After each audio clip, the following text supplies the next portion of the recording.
Évangile selon Matthieu, chapitre 13. Ce jour-là, Jésus sortit de la maison et s'assit au bord de la mer. De si grandes foules s'assemblèrent auprès de lui qu'il monta s'asseoir dans une barque. Toute la foule se tenait sur le rivage. Il leur parla longuement en paraboles. Il disait : Le semeur sortit pour semer. Comme il semait, quelques grains tombèrent le long du chemin. Les oiseaux vinrent et les mangèrent. D'autres tombèrent dans les endroits pierreux, où il n'avait pas beaucoup de terre. Ils levèrent aussitôt parce qu'ils ne trouvèrent pas une terre profonde. Mais quand le soleil se leva, ils furent brûlés et séchèrent faute de racines. D'autres tombèrent parmi les épines montèrent et les étouffèrent. D'autres tombèrent dans la bonne terre. Ils donnèrent du fruit, un grain 100, un autre 60, un autre 30. Que celui qui a des oreilles entende. Les disciples s'approchèrent et lui dirent : Pourquoi leur parles-tu en paraboles ?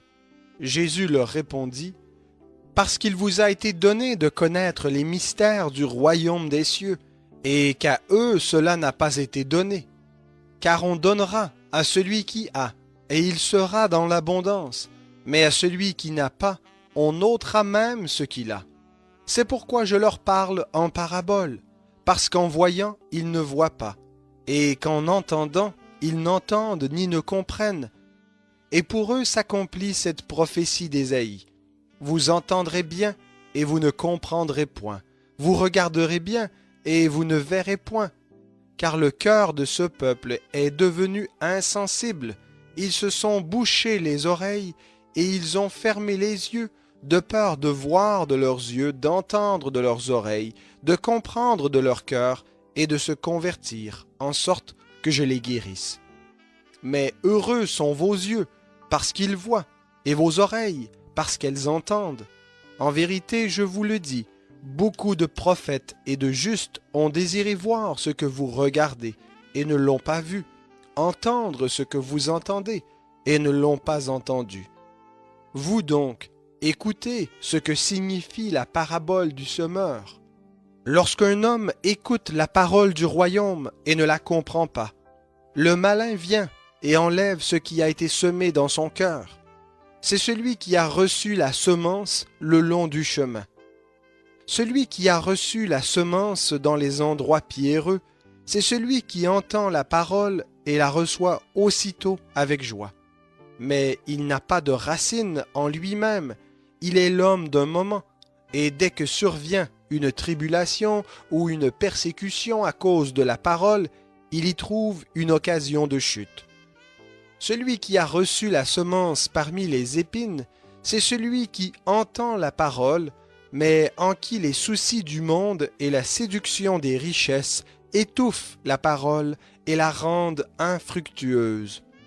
Celui qui a reçu la semence dans la bonne terre, c'est celui qui entend la parole et la comprend. Il porte du fruit, et un grain en donne 100, un autre 60 et un autre 30. Il leur proposa une autre parabole, et il dit : Le royaume des cieux est semblable à un homme qui a semé de la bonne semence dans son champ. Mais pendant que les gens dormaient, son ennemi vint, sema de l'ivraie au milieu du blé et s'en alla. Lorsque le blé eut poussé en herbe et donné du fruit, l'ivraie parut aussi. Les serviteurs du maître de la maison vinrent lui dire : Seigneur, n'as-tu pas semé de la bonne semence dans ton champ ? D'où vient donc qu'il y ait de l'ivraie ? Il leur répondit : C'est un ennemi qui a fait cela. Et les serviteurs lui dirent : Veux-tu que nous allions l'arracher ? Non, dit-il, de peur qu'en arrachant l'ivraie, vous ne déraciniez en même temps le blé. Laissez croître ensemble l'un et l'autre jusqu'à la moisson.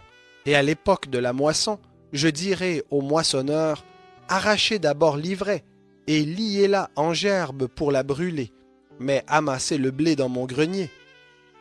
Il leur proposa une autre parabole, et il dit : Le royaume des cieux est semblable à un grain de moutarde qu'un homme a pris et semée dans son champ. C'est la plus petite de toutes les semences, mais quand elle a poussé, elle est plus grande que les plantes potagères et devient un arbre, de sorte que les oiseaux du ciel viennent habiter dans ses branches.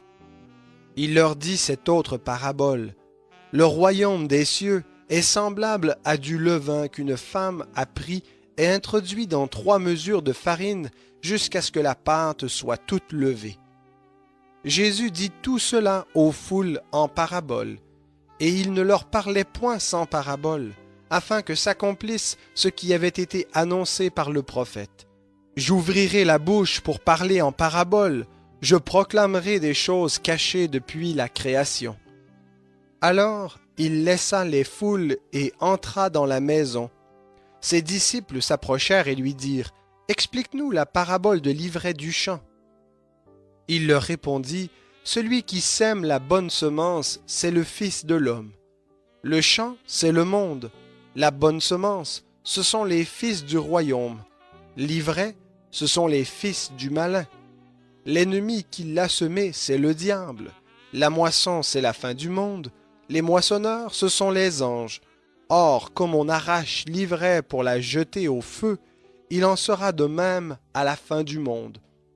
Le Fils de l'homme enverra ses anges qui arracheront de son royaume tous les scandales et ceux qui commettent l'iniquité, et ils les jetteront dans la fournaise de feu, où il y aura des pleurs et des grincements de dents. Alors les justes resplendiront comme le soleil dans le royaume de leur Père. Que celui qui a des oreilles entende. Le royaume des cieux est encore semblable à un trésor caché dans un champ. L'homme qui l'a trouvé le cache de nouveau, et dans sa joie, il va vendre tout ce qu'il a et achète ce champ.